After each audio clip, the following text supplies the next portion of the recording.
speakers to please go on stage. So, raise your right hand. Repeat after Philippe. So during the last 2 weeks, we had quite a bit of a debate online.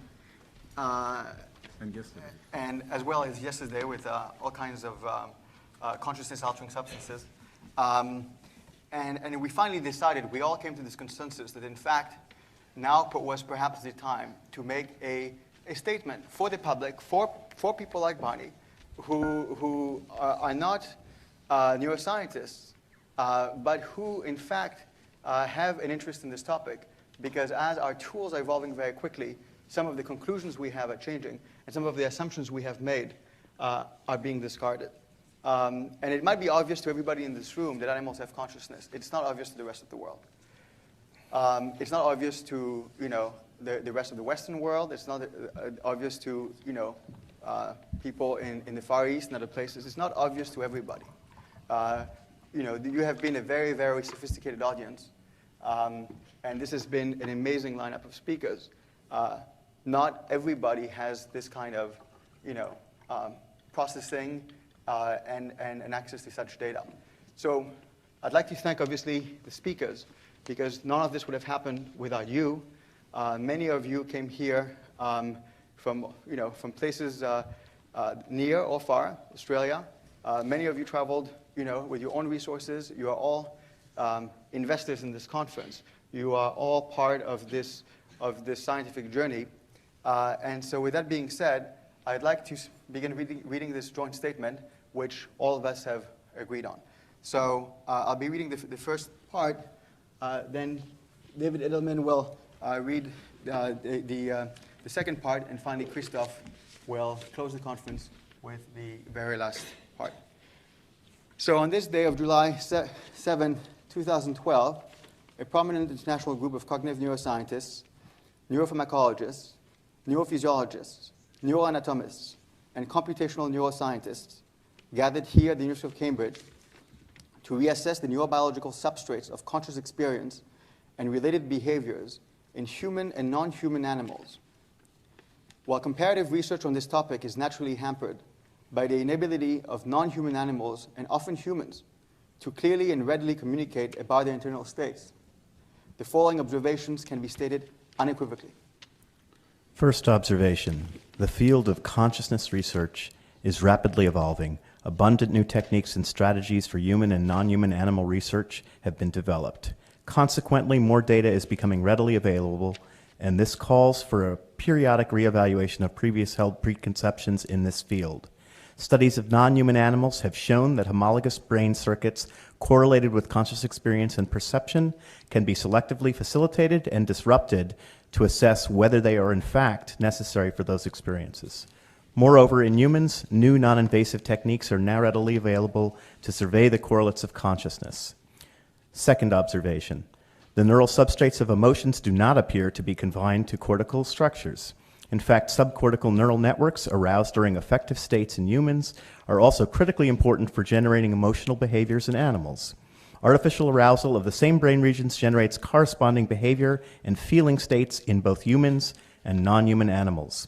Wherever in the brain one evokes instinctual emotional behaviors in non-human animals, many of the ensuing behaviors are consistent with experienced feeling states, including those internal states that are rewarding and punishing.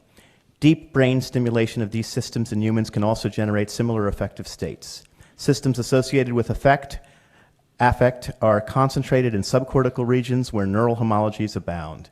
Young human and non-human animals without neocortices retain these brain-mind functions. Furthermore, neural circuits supporting behavioral, electrophysiological states of attentiveness, sleep, and decision-making appear to have arisen in evolution as early as the invertebrate radiation, being evident in insects and cephalopod mollusks, e.g. octopus. Third observation. Birds appear to offer in their behavior, neurophysiology, and neuroanatomy a striking case of parallel evolution of consciousness. Evidence of near human-like levels of consciousness has been most dramatically observed in African gray parrots.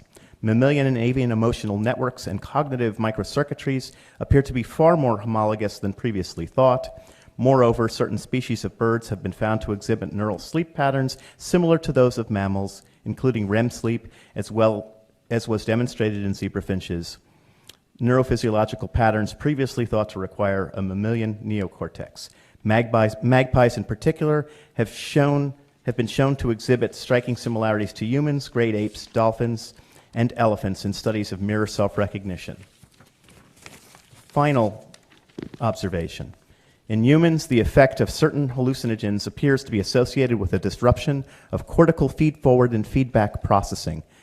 Pharmacological interventions in non-human animals with compounds known to affect conscious behavior in humans can lead to similar perturbations in behavior in non-human animals.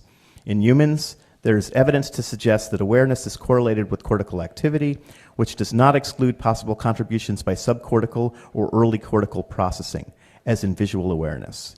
Evidence that human and non-human animal emotional feelings arise from homologous and subcortical brain networks provide compelling evidence for evolutionarily shared primal affective qualia. Finally, we declare the following. The absence of a neocortex does not appear to preclude an organism from experiencing affective states.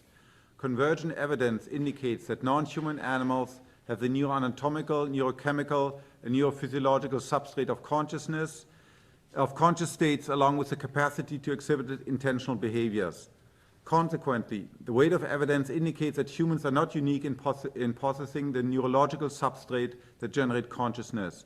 Non-human animals, including all mammals and birds, and many other creatures, including octopuses, also possess these neurological substrates. Now, in closing, I think we should all, both as speakers and as well as the audience, I think we should thank the organizer, the key organizers who made all of this extraordinary event possible. It clearly would not have been possible with your assistance and the assistance of your crew. And thanks for getting us all together. Thank you very much.